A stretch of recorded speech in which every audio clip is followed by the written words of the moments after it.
Hello, everyone, and welcome to today's SANS webcast, Defending Against the Rising Tide of Industrial Cyber Threats, an OT cybersecurity case study, sponsored by Claroty. My name is Carol Auth of the SANS Institute, and I will be moderating today's webcast. Today's featured speakers are Eduardo Di Monte and Patrick McBride. If during the webcast you have any questions for our presenters, please enter them into the questions window located on the GoToWebinar interface at any time. Please note that this webcast is being recorded, and a copy of the slides and recording of this webcast will be available for viewing later today and can be found on the SANS registration page. And with that, I'd like to hand the webcast over to Patrick. Thank you, Carol, and thank you so much to the SANS team who continue to do great work in cyber in general and specifically in highlighting the industrial cyber use cases and things that are going on in that realm as well. So we've been very pleased with the coverage. I'm really delighted today to be with Eduardo and the Oylo team. What we try to do with the webcasts that we sponsor is to bring kind of different flavors, different vertical industries to the fore to share different case studies. So far, we've done oil and gas with one of our oil and gas customers and electric utilities. We've done some webcasts in the past with one of our partners, Rockwell. And today, we're really delighted to be able to introduce you to a case study that's in the water space, and you'll get a whole lot more color on that as we go through. And one thing I can tell you about Eduardo, having spent time with him and having the real great opportunity to present with some of his team in Europe last year, is he hires really well. The level of depth in his team in not only network and cyber, but in understanding industrial cyber is awesome. So we've had a really good relationship. This is going to be a bit of a hybrid story because, and we'll discuss this in more detail, or Eduardo can take us through it. But Oylo started out as a customer and are really now a partner. And I'll leave that for just a second because we'll let Eduardo kind of explain how that came about and transpired. But with that, I will, as you have questions, pop them into the box. We'll definitely save some time at the end to go through them. If I'm on my game and I can ask Eduardo some of the questions as we go along, we'll try to do that as well. So without further ado, let me introduce Eduardo, and he can give you a little bit of the timeline history with Oylo and how it's both a customer, or started as a customer, became a partner. Okay, thank you, Carol. Thank you, Patrick. It's nice that we can share the story and talk about it.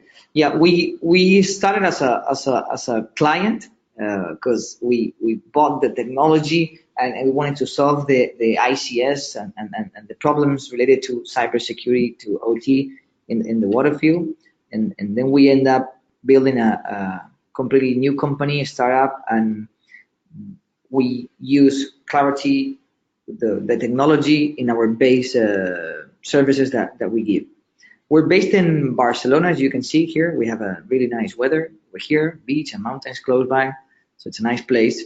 And that's a picture of the building that we're working with. Lots of many other nice companies over there, also startups and lots of innovation in that building.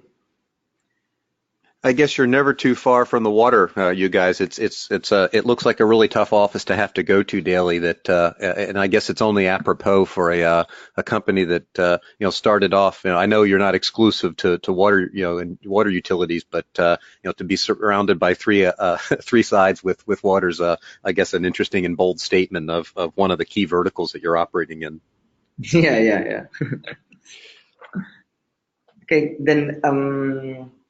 Where have we done work around the world with either of the two roles that we have, and now we are only doing it as a partner, but we're doing lots of work basically in three main countries. We work a lot in Chile, and we've done some work in Colombia and basically Spain, and in many different sites in Spain. And one of the things that we like to say that we're actually, when you work with ICS, with the OT environment, at the end of that technology, you have people around, right? So we missed that translation over there, right? We haven't done it, but basically we like to keep track of how many people is behind those automation systems that we're protecting, and based on that we count the millions of people, right? And we have projects in huge cities that they give services to 8 million people, and some small ones with 500. So right now total is around 40 million people behind those ICS systems that we're protecting and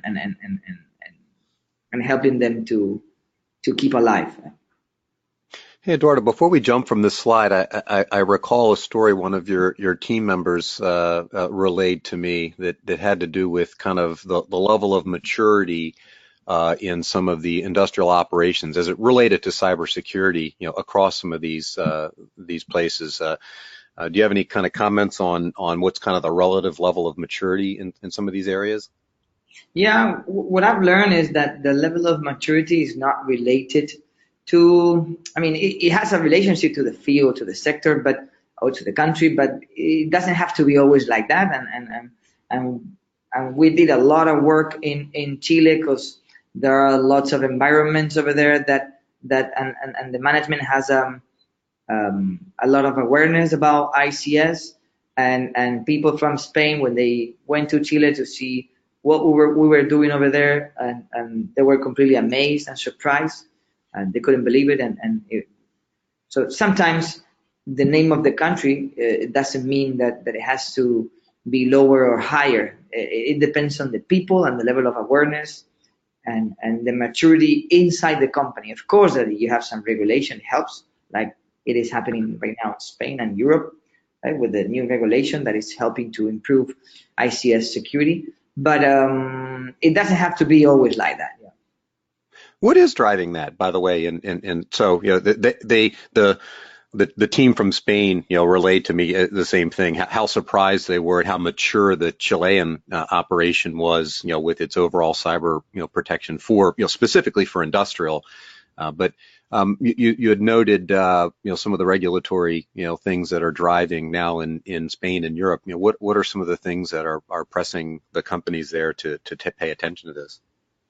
Yeah, in Chile there are some because of the way the country is. There's big mountains over there, and it's not too big in size, and there's some weather conditions too that normally affects some of the essential services, right?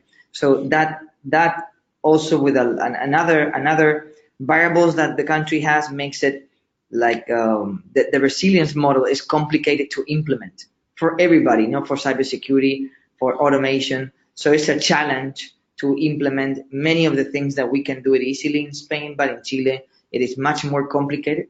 So that helps, that many challenges helps you to actually come up with good ideas and new projects and to develop new ideas in order to implement, right? So that helped Chile to actually improve a lot in ICS cybersecurity. And now I would say in Spain, what it's helping or driving the change is the local regulation, which is called critical infrastructure law, that is pushing and naming many companies that are considered critical. So they must have a risk analysis, and they need to be implemented in 2 years, and it's going to be somebody auditing that. And of course, regulation always helps. And in Europe in general, I think with the regulation that is coming out also helps. Of course, regulation, but I think there's a much higher level of awareness. I remember that when we started in Chile, we did the first project, and there's a slide for that back in 2010 and 11. Nobody was talking about ICS security, and now everybody is talking, right? So I think WannaCry also helped, right? With the awareness. It was in all the news, it was in the newspapers. So I think, yeah, things are changing, and it's helping to improve ICS security in pretty much many countries. Yeah. The law in Spain, is that affecting just water, or is that multiple sectors? No, in multiple sectors. And Spain is one of the leaders or Spanish leader countries, or Spanish talking, that would be the word, Spanish talking leading countries. So Spain has a strong regulation, and that many other countries like Argentina, Chile, Colombia, many other countries are like following the same path. So the law here was around, if I don't recall wrong, was around 2011, and it affects 12 sectors. So pretty much everybody's there, and they're moving towards 2 sectors every year. Now there are around 6 sectors already implemented, already on the board. I mean, going with this process, and some others are going to come next year and the next year. So regulation is going pretty fast and it's going strong, and it is good, and it's making a lot of noise in the market, and it's making, of course, the management to be more aware of the risk, right? Excellent. All right. Well, I've peppered you with questions here, so we'll move on and we can go to the timeline. Yeah, basically, we wanted to say how we accomplish all the main goals in a timeline. So I think the first thing we did, it was a really an awesome experience. We went to Homeland Security in the US, and we did some training over there. We did some courses and also hands-on training, and that helped us to actually get the knowledge and the practice and documentation and everything that we needed. So we went back to Chile and we started with some POC. We failed, to be completely honest. We didn't accomplish the first goals when we started. But if you fail and it's fast, and you're not hurting anybody, so you can actually change the strategy and improve it. And that's what we did. We did the first POC. It didn't work that well, so we kind of changed it. And that was helpful for the team and for everybody to adapt the new strategy. Then we kind of deployed the strategy from 2012 to 15 in different sites, in different clients, different countries, and then in 2017 we came up with the startup, right, which is Oylo. Yeah, if you could just yeah. So 2 questions on this one. So back in kind of the the 2011 time frame, let's focus on the timeline here for just a second. You mentioned kind of failed. What did you not accomplish in your goal? What were the goals, and kind of where did you fall short? Before you had to adjust and go at it. What happened? In my opinion, there were 2 things that failed. One was the technology was not mature enough. So nobody was understanding, at least in that area. Nobody was doing DPI, at least that we knew, and we could try that. So DPI, it's important, deep inspection protocol. Also, I think that technology related to cybersecurity to OT was not that mature. So that was one problem. Second problem was, and I got that idea, and it was important for Oylo and for many other projects that we did, is that you cannot take people from the IT world and put it in OT, right? That's a must. And if you want to do that, it takes a while to actually understand. There are many things that are completely different from the OT and IT. Availability is a must, and confidentiality is not important as much as in the IT world. So you cannot take a guy that is, I don't know, managing a firewall from the IT environment and suddenly plug an OT firewall and say, okay, you can do it. Because he's going to do it the same way he's doing IT. If something goes wrong, then you make a ticket and somebody's complaining because an app is not working, then you can solve it afterwards. But you cannot do that in OT environment. Availability, it's important, and seconds are an amount of time that everybody's concerned, which you don't do that in IT. Yep. So we learned that, and we knew that we had to have a different team, different people, and different way of thinking and implementing the solutions. Although in some cases, not all of them, you could share the same technology, right? So we go back to the same scenario about firewall. You could use an IT firewall that has some features related to OT, That's not a bad solution, but the way you implement it, it can be the same. So that would be the two main things that we learn in that POC. Yeah. Excellent. So, and just from a timeline perspective, so back in 2010 and 11 and 12 through 15, that was when the team in the organization was still inside, the large water company, correct? Yeah. We were inside the water company. Yeah. Okay, excellent. And then, so what was it? Just kind of as a side, what was the business reason for creating out of that team a separate organization to effectively be an outsourcer back to the company and to other customers?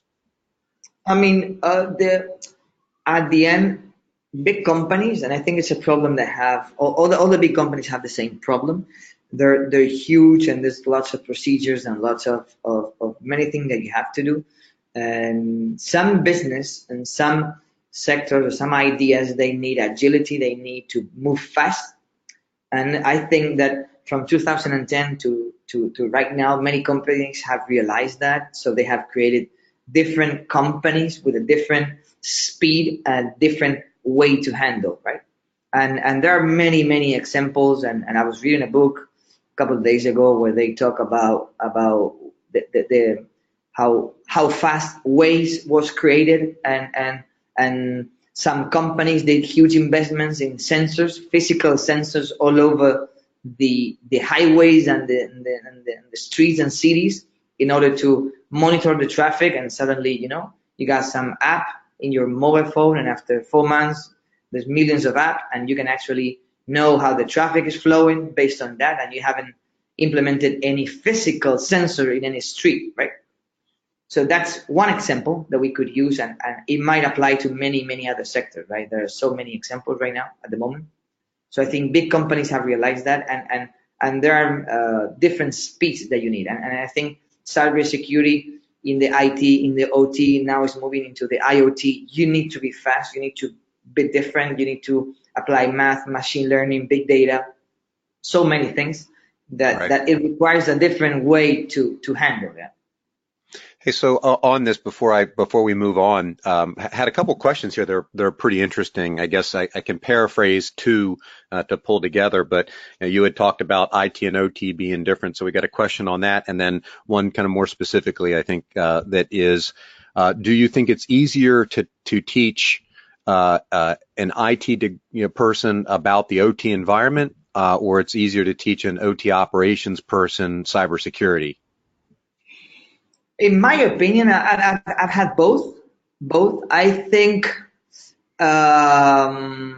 it's exactly the same, but it requires time, and it's not just 1 month. That's my opinion.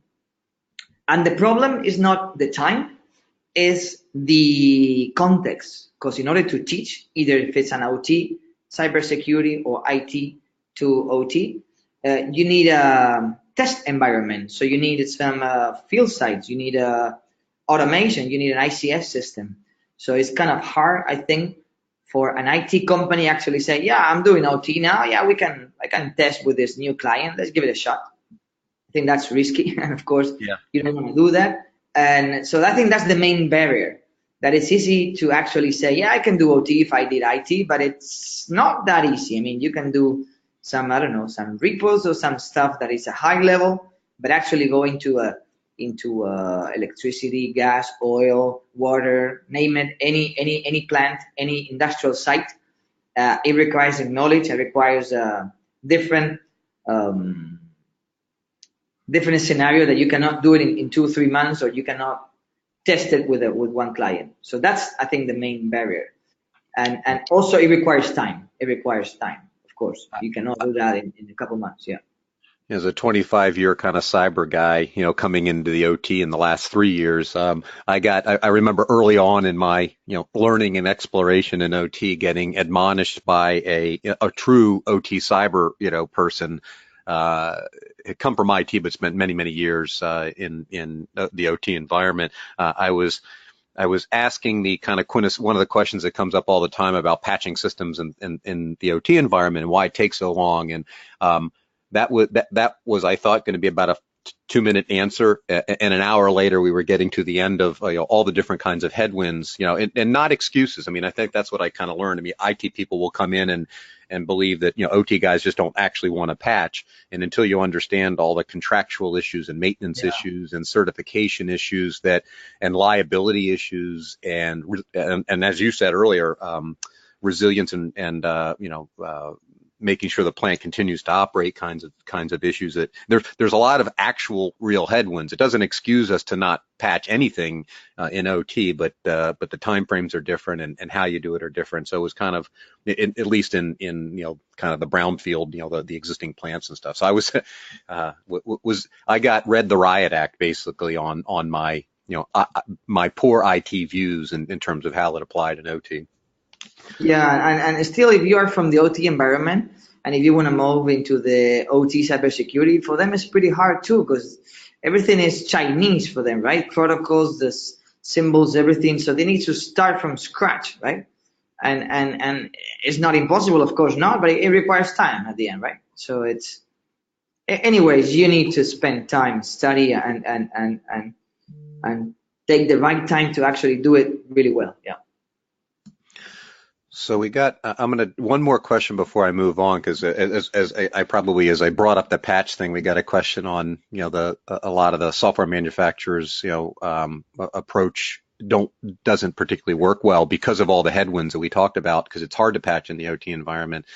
How do you approach this? The problem still, and still provide security. Yeah. And the quintessential question here is it's time to start suing the Microsofts of the world. And I'd say, it's not just the big OS vendors. I mean, all of the automation vendors over the last bunches of years have really come to understand, and I think are really working hard now. We're partners with a couple of them, and I can, having been inside those environments, even the big OT automation vendors are working pretty hard these days to try to build security into their platform, into their software. But we've got plants out there that were designed 10, 15, or giant implemented commission, 10 to 20 to 30 years ago. And that becomes hard to move out and move over that technology.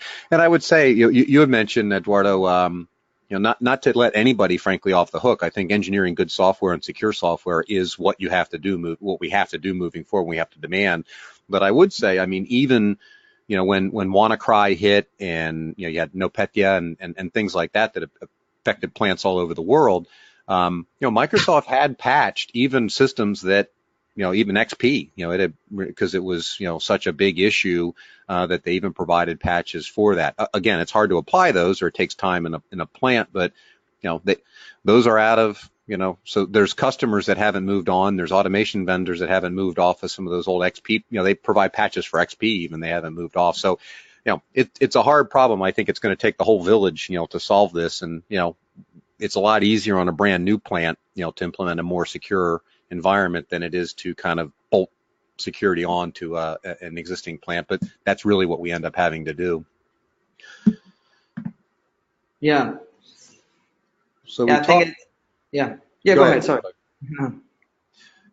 So what we brings us a little bit to our partnership. So we as we said, we started with the Oylo team when they were a internal OT cybersecurity team within a very large water company that operated globally. And so we're delighted to work with them then. And as they were spun out as a startup, it's been really fun to take the ride, and they're demanding, by the way. These guys ask us lots of hard questions, so it's nice to have customers that have been doing this back since 2010, 2011 kind of time frame. They push you pretty hard. So with that, why don't we talk a little bit about some of the problems that Oylo is solving for customers, and a little bit even kind of the problem space where our tech fit into that. Yeah, I think that the main problem that if you put in the situation that you're in charge of a plant, an ICS site, automation site, at the end, you need to worry about the critical business process. You have some process going on that is pretty critical for the city, for large people, for the company. It doesn't matter the sector. So you need to protect that from the threats. And since digital transformation has been going on and everything is interconnected and IoT and everybody wants to see everything from their iPad and mobile stuff, at the end there's a big risk related to the IT, which affects the OT, right? So that would be one thing. And another one is that another problem that you have to solve is at the end the person in charge of the business process, they want to keep doing their process no matter what happens, right? So that's where resilience also is important. I think that from our side, that I consider myself a cybersecurity related to OT, we need to talk a little bit different, and instead of going too technical with the business owner or with the business process owner, we should also take in consideration what are they worried about, right? And it should be those two main things, right? The digital transformation that affects their automation systems, and then cybersecurity is important, and also the resilience and business continuity model. That's why I think both things should be taken into consideration. Yeah. And I know we're going to talk a little bit about that, at the end on the resilience model, but it's not just resilience as it, applies to a cyber attack or not. There's lots of other considerations there that are important. So I think we talk a little bit about that at the end. Yeah. So if we use this timeline and we should highlight, I don't know, the main actions we've done. First one was the one that we already talked about, the POC with the network segmentation. Then related to resilience, it is important to also work on that, not only the cyber, also the resilience and the business continuity, that it could be applied to a cyber incident, but it could also be applied to a different type of crisis or incidents. So there's an ISO that it's interesting to work on. That is the 22301 that is related to business continuity. Then another two actions that we did, and they're a little bit different than usual, is that we have applied business intelligence and big data towards the OT environment, always talking about cybersecurity, right? And what we've done this year is apply orchestration into the OT world, right? So those would be the main actions that we've done over the years, right?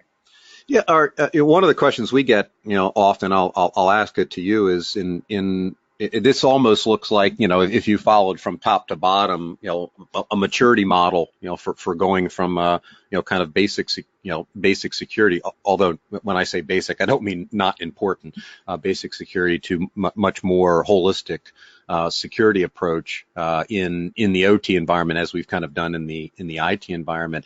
On this, we get the question always, where to start. What's one of the more important things, and the work back in 2011, network segmentation, is something that we always answer with. It's but I found out. Well, let me stop there. Is that something, is that really a foundational element of making a plant more secure in your guys' view? From my opinion, I think that there's one really big important is when you want to actually solve the risk or the cybersecurity problem into a field site, into an OT environment, is not to waste too much time in doing some reports, right?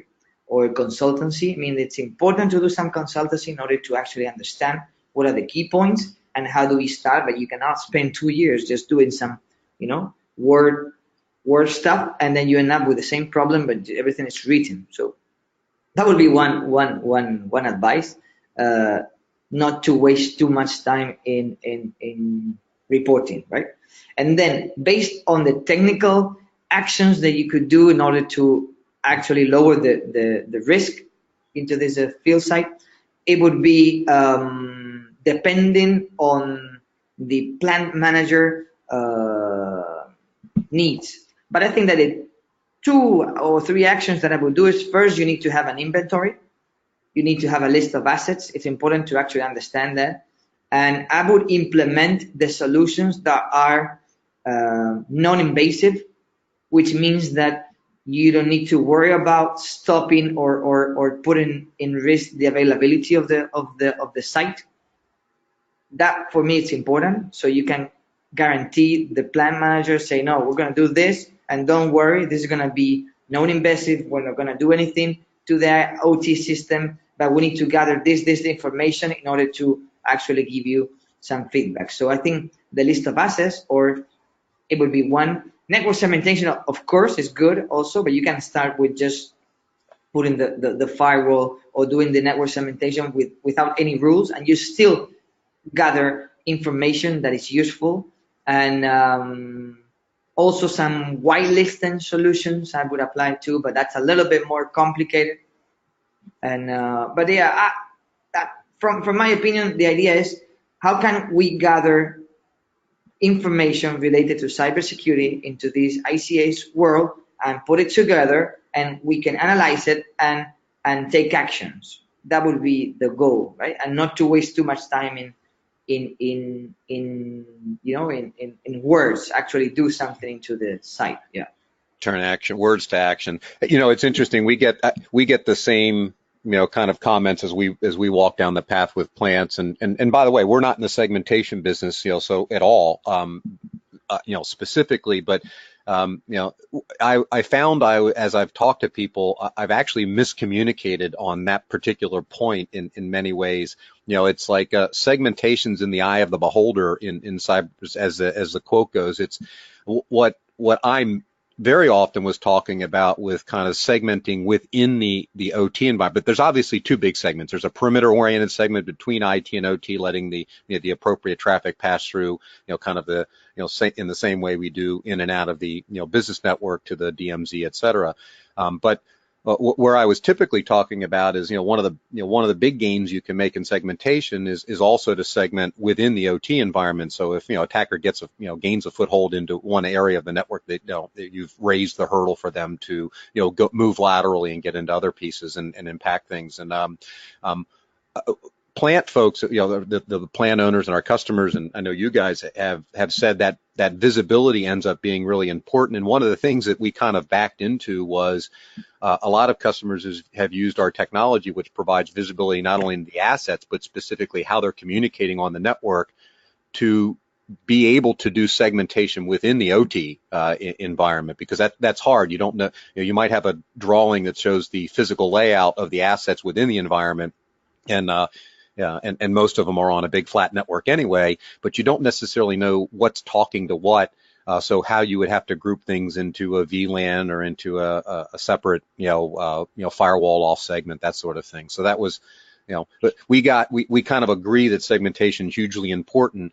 Plant folks have told us it's very difficult to do because they don't necessarily have a logical picture of how the assets are communicating. So it becomes hard to figure out what pattern, what kind of segments they can do without breaking something in the OT environment. Yeah, for me, I think for an OT environment, the most important thing is to actually have information. The more information you have, the easier it is to make the choices. So I think that's the key point. So I would do actions that would let you gather information, and then your decisions are going to be based on real data. And if you work that information, you can actually detect anomalies. You can do a lot of things with that, and you're not blocking anything. But if you're able to see a lot, it is much better, and you're not putting in risk the availability. That's at least from my OT experience the goal. Yeah, the idea. All right, so let's break that down a little bit and talk about what that might look like. Yeah, so we're back to the rules saying that we have to protect this critical business process or the critical infrastructure, right? That's the whole idea of this strategy, right? So then we can move to the next slide, and if that's our goal, we have to say it in a really easy words in order to be understood by somebody that is not technical. I would divide those three things into that. We have to delay the attack.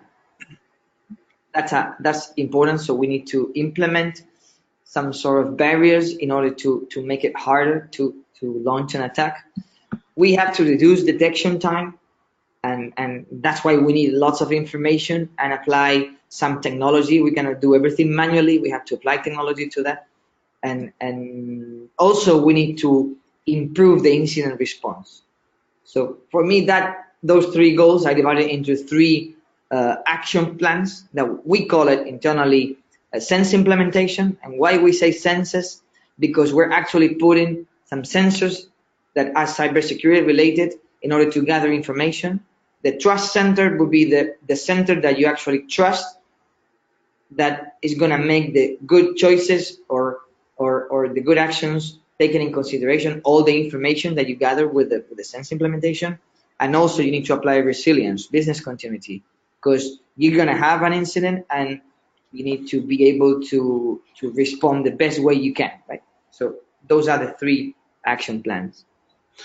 There's a question here too that I think is kind of interesting, and I actually like the way it was phrased. In looking at IIoT and the gazillion, that's a scientific number, everybody, gazillion, a whole lot of devices that will be connected, creating thousands of new attack vectors. What's our recommendation? And the question goes on to say, I might be misrepresenting the message, but having a list of devices seems like a very simplistic solution. And let me take a little cut at that, Eduardo, and you can too. And I agree. We would agree that just having a list of the assets in the environment is not the only the only thing what those assets are, what they do. Lots of details about them ends up being really important to understand.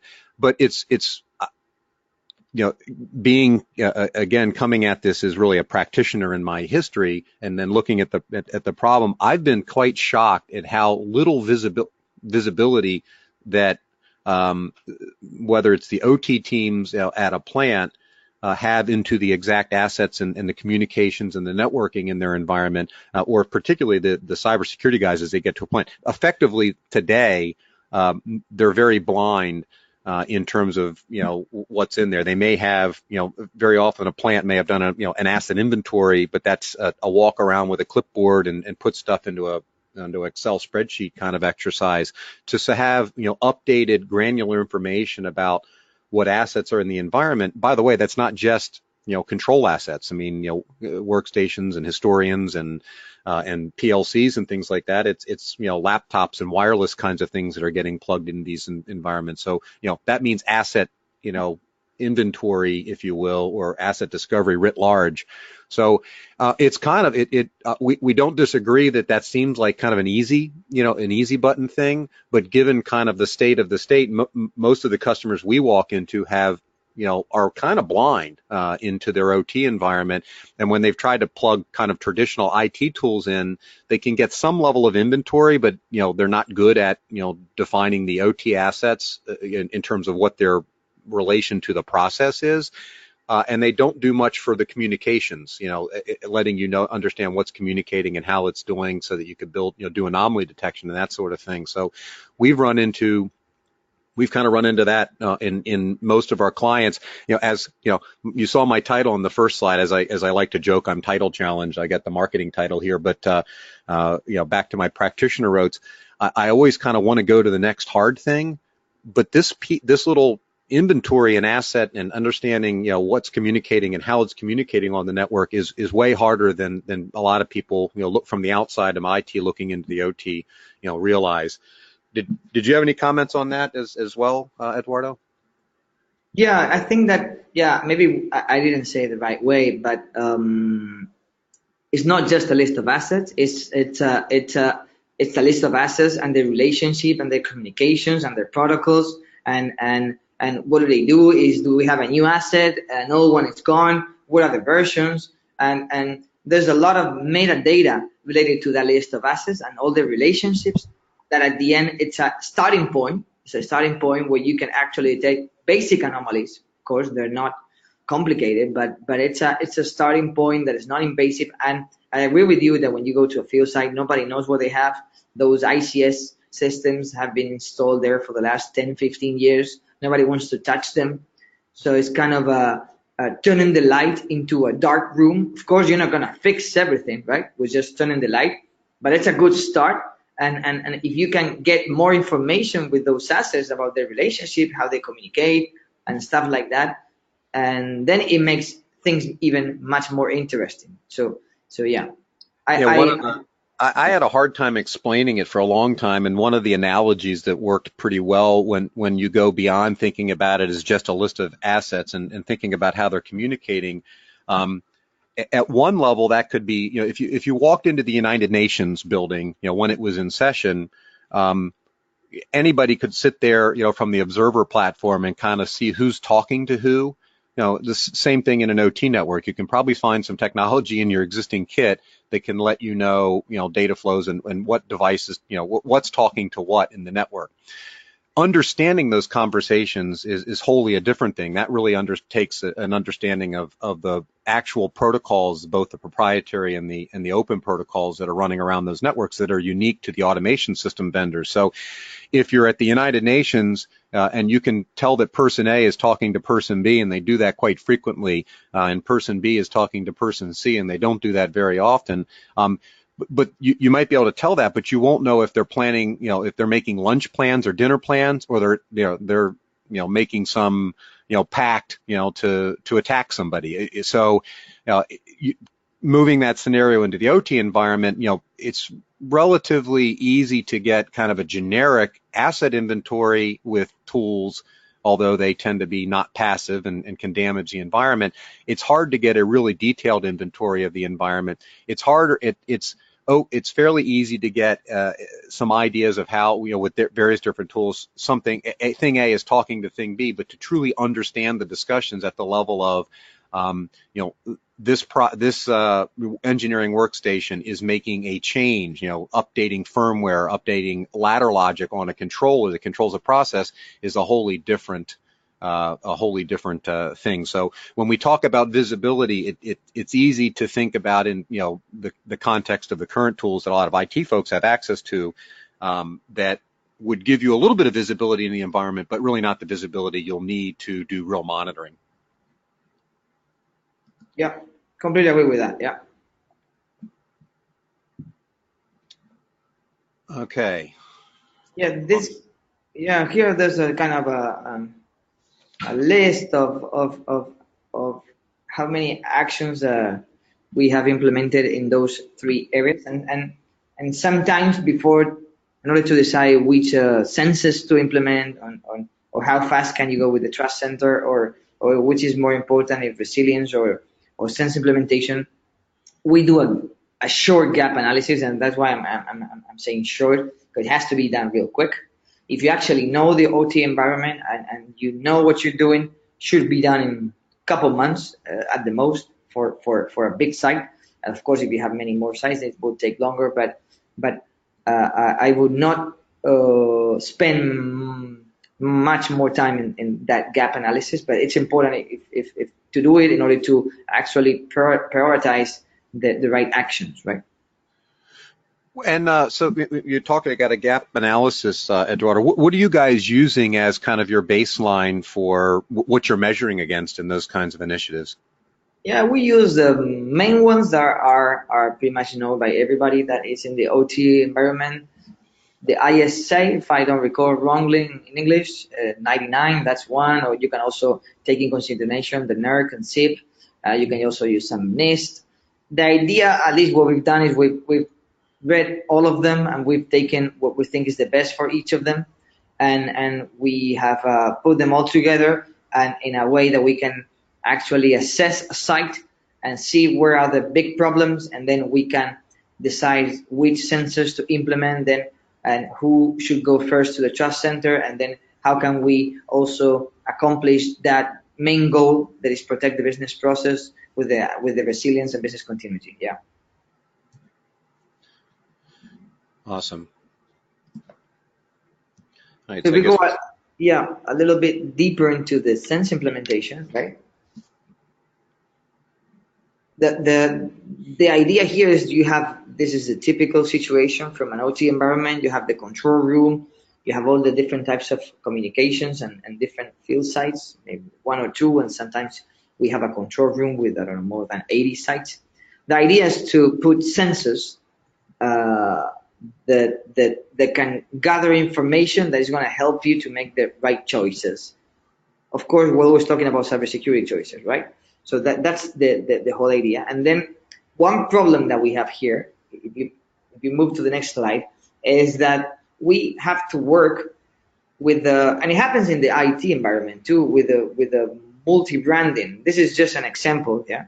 It doesn't mean that we're going to apply BlackBerry to the sensors, right? Now, sometimes people get confused with that. But this is an image saying that it's you're going to have to implement many technologies from many different brands because each brand does what they do really good, right? So you're going to have to implement brand A, B, C, D, E into different sites, different ICS site, but you need to be able to gather that information no matter the brand you're using, right? So that's one challenge that I think that we have to solve, right? So if we go a little bit deeper and you take in consideration the how should be implemented and how should be the architecture, and then you have your level 0 with the process, the control land, you have the operation, the MC, and the enterprise. The idea is that you have all the different elements here, the Active Directory, the SCADA client, the engineer workstation. And so you need to now go into a little deeper and try to install some sort of sensors here. That's when you put the anomaly detection, you plug in the software that's going to give you the inventory, you do some application control, anomaly detection, you do device control, the incident response, you analyze the USB, remote authentication. So the idea here is that you actually implement some honeypots too. You kind of deploy all these sensors into the OT environment to the plant that will go all that information to the big data. And if we move forward with the next slide, we have to make a choice now. All those sensors are going to gather lots of information. They're going to send it to one place, right? That we call it trust center. And then we have to make one big choice, and it's an important choice, and is what you're going to do with that information. So I think there are three scenarios here. One is that we call it a data layer, because all the data that you gather from all those sensors, different brands, different situations, are going to go to one big, let's call it big data system. And where are you going to have it? You're going to have it on site, or it's going to be outsourced. So that would be the option one. Imagine that I want to have it in my own house, so it's going to be on-premise. So it needs to be built inside the client or inside the main owner of the site of the plant. Or you have the option 3 that they might say, no, I don't want anything in my site. Just gather all that information and send it to the cloud, right? Or to the hosting, or to the, I don't know, to outsource the whole thing. That's scenario 3. And some more mature clients, sectors, or situations would pick a little bit of the both. So they would say, I'm going to have my own, and you're going to be the backup. So in case that I have something wrong here, I can use the other side. And so it's a hybrid situation between 1 and 3. And that's an important choice that you have to make before you start building the whole thing, right? Have you noticed any trends in, what kinds of organizations choose 1, 2, or 3 in that? We've seen some stuff there too. Yeah, I think, in my opinion, is that big clients, we're talking about big companies, they normally will go for 1, right? And because you're talking about the data that is related to their main business process, right? It's not that you're gathering the logs from the emails account, right? Which emails are important, but it's not the core business, right? And we're talking about data that is related to their critical business process. So I think big companies are going to go for 1. Small companies or medium, they might go for 3. And 2, it's big companies with a high level of maturity. Yeah. Yeah, it's interesting. I think we're seeing a lot between 1 and 2, and some a nuance there is we've got a couple of customers that have done manage their own in during kind of on hours. That also relies on on hours being that their plants are located in the same couple of time zones that they're in. We've got a couple of global implementations where everything's off hours. You have to do the kind of follow the sun. But in folks that have a clustering of plants, we've seen, one, during the day, and then using number two, as off hours, so that's one variation we've seen to that. But we see a lot of folks just do the number two so that they have, because they didn't have as much expertise on specific. They had IT expertise, but they're still building out their OT expertise. So even some of our very large customers, they found that they didn't always have the expertise to troubleshoot the things that they needed to do in the OT when they came up. So they're kind of using the hybrid and kind of a level 2, level 3 model for. So anyway, those are some of the trends that we've seen, and we've got a couple that have done number 3 as well. But similar to what you guys said, as they tended to be smaller organizations who just didn't have the capacity or experience to do it. Yeah. So I think there's also a key point here is that we need to move from the concept of data and information to knowledge and intelligence, and that would be something important. That if you have lots of information, doesn't mean that you have intelligence or you have the right information in order to make the choices, right? So there's a difference between business operations and business intelligence. In order to do that, you cannot do that manually. You have to apply some machine learning, artificial intelligence in order to do anomaly detection.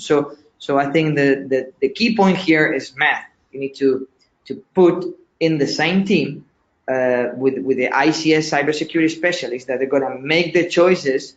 Also a team of people that understands the data, and you don't actually need to understand the purpose of the data. So with a small team of math people and they're able to transform the information, right, into the right processes. So it has to be a team with people that knows a lot about algorithm and math, also a lot about cybersecurity, but they have to be senior. They have to actually know a lot about the field, and that mixture with all the data, you can actually transform what we've seen in the last PowerPoint is that information and data into intelligence and knowledge, right? That's a key point in this strategy. So how do you, if we move up and we want to see the full picture, it would be that you have your essential process, your critical process with lots of sensors, right? And those sensors go into this center, and it's of course need to have a backup and 2 sites, and then you apply some business intelligence, you have your big data, you have small data, and you also apply some how do you call it in English? I+D, investment and research or development. And so you have university here that is also working in order to improve those algorithms and working on that math problem. And I think the one important thing is that the whole process that we're picturing here, it needs to be certified, right? And that's something that I would recommend, to have everything certified so you can actually have some ISO and some certification that you're doing and implementing the right processes, right? And these are one of some examples that we have, some easy KPIs that you do with just applying business intelligence into that data. You can graph some heat maps here and understand what's going on, and the senior people that are cyber related, there are OT cybersecurity specialists. They can actually spend more time in those areas that are more darker than light ones. This is one example that we got from a water transportation process, and this is one of them that applies to a big city. And then we have another one that we have mixture here, IT information and OT information, and also this IT comes from the cloud. So this is another example where we have mixture also of different sites. And one more example that we have is we have done some anomaly detection here. It's a different way to put the same information in a different way of presenting the same information, so you can see how many days you have the same amount of incidents or same amount of data, and some other days it is different. So somehow you need to do a deeper analysis in these days, and the sensor, you can move it from min to max to actually move it and try to understand. So this is just examples with the fake data. Okay, we have changed it and changed pretty much everything, but it applies exactly the same with the real or fake data. We do it, and it is the way you treat information that makes the difference. This is the whole point of these three examples, right? And what we do, or I think that it's important to do, is how can we relate that technical data into the business process. So it's interesting and important to actually spend time on understanding the actual business process. In this case is water. So we've done this transportation, the tank, the distribution, the wastewater, and all the parts that are related to the business process, and how can we relate those KPIs, those technical information, into indicators, and those indicators into the business process, right? So this is one example that we've done. So you have your threats from the IT side, from the internet, that they will go into the IT world, and they will go into the OT world, and they will go against the business process, right? This is fully animated. I don't know if you can see it, guys, but sorry about that. That's my fault. That's a driver error. Okay, but the idea here is that it's fully animated, and those animations are related into the level of the KPI. So if the KPI, I don't know, moves from 1 to 10, and it's in 5, then it will move lower, or if it's 9, it will go red. The whole idea is how can we present the information in a way that the plant manager understands, right? The value of that technology, that he doesn't understand what they're doing, he doesn't know anything, but at the end he wants to know how is protecting the main business process, right? So this would be applying cybersecurity towards the main objective of the company, right?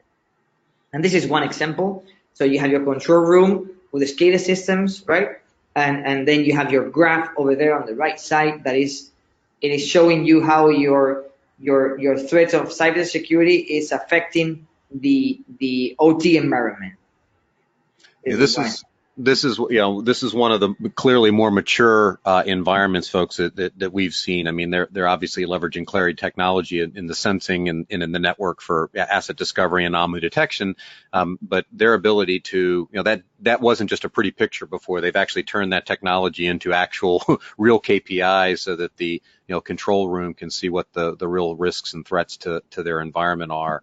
And when things go out of band, and we can communicate with the ops team as well. So pretty impressive operations center.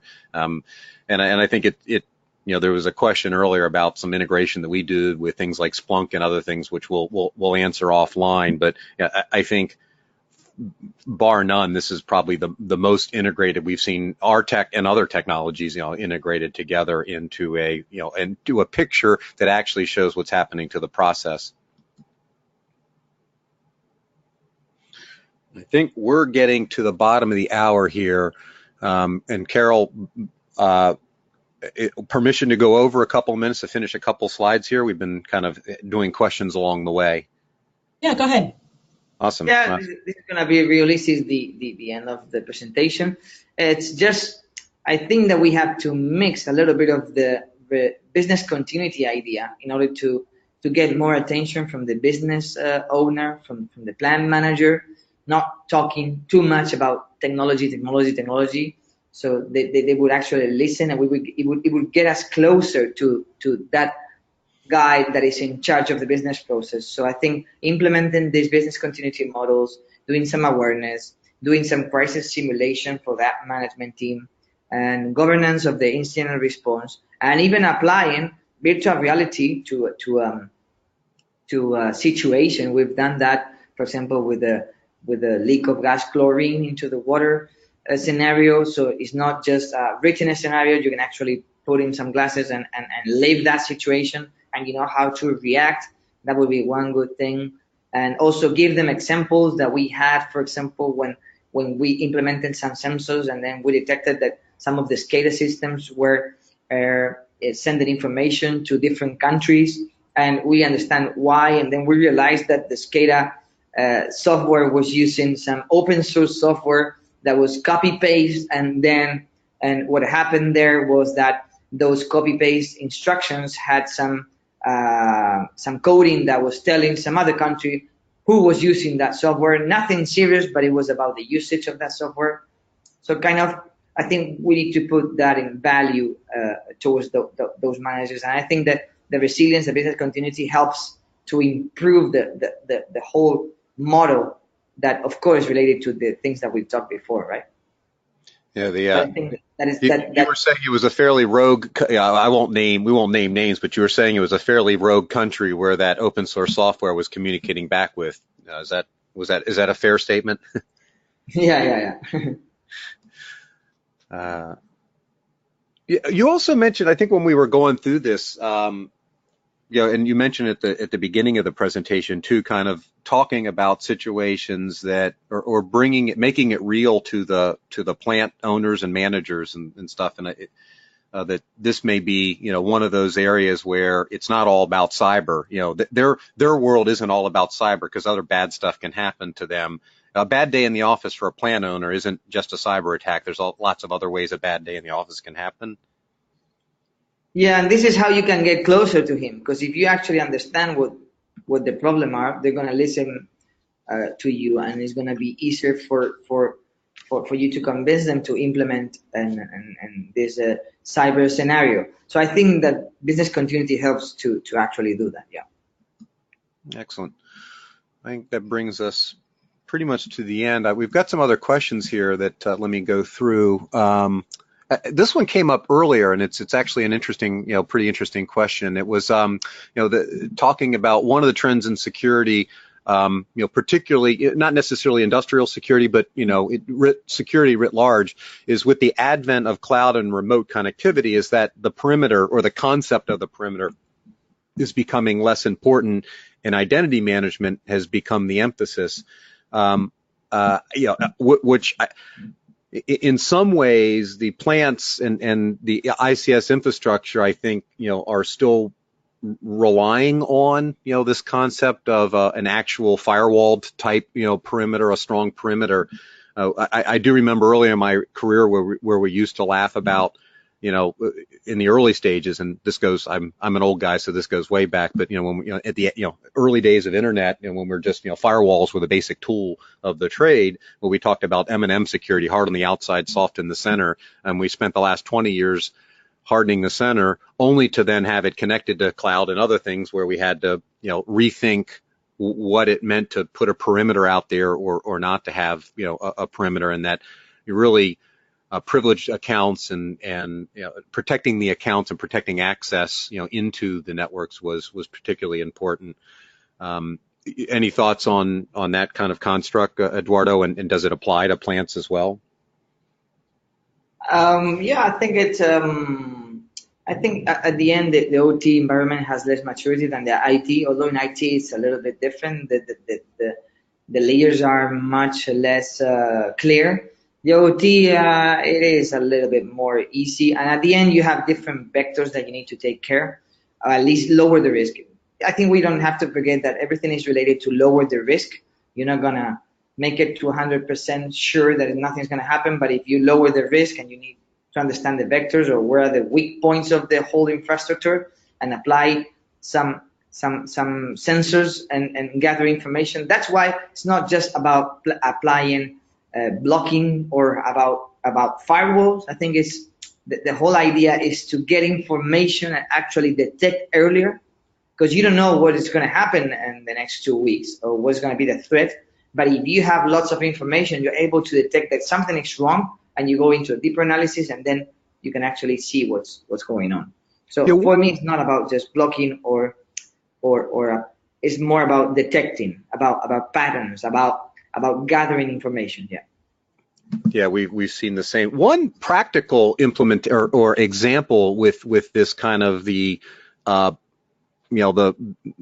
ID management, identity management, and access being kind of the next perimeter that I think is particularly important in plants. I mean, most of the customers that we're dealing with have 7, 8, 10, 15, some of them even, big plants, might have even more different vendors that are involved in maintaining equipment in the plant. And, we've got, companies like, in addition to water companies, we've got mines, and you're not always flying, somebody in or dropping them into the jungle, for example, to do, software, patching or maintenance on different, automation systems. So you're very often remoting, using remote access to get in. And I think, and if you think about some of the, marquee attacks that we've seen, most notably the 2015 attack in Ukraine, great analysis from the SANS team and others about that attack. And if you read into it, you'll see, the easy way into a plant is to, log in, right? Rather than trying to crawl through the perimeter firewall. And that's what happened in that scenario. They phished the business network in this case, engineering and operations guys found VPN credentials and logged themselves in. And we've seen very similar scenarios where they, instead of just going after the company, and there's been a lot of DHS warnings about this in the States, using phishing techniques to go after not only employees of the company, but third parties that may be doing maintenance and finding credentials and then logging in. So, this identity management and access control, especially remote access control, ends up being a pretty big problem. It's actually, we got driven to build a specific product for that, to be perfectly candid. I mean, we've, a lot of folks know us for the anomaly detection, inventory asset discovery and anomaly detection we do. But as we build out our platform, we had plants that said, hey, we've got a real issue here and we need some unique stuff to be able to control remote access and enforce policies there, who gets access to what, equipment inside the network at what time of day, that sort of thing. So I think that's an application of that. A couple others here.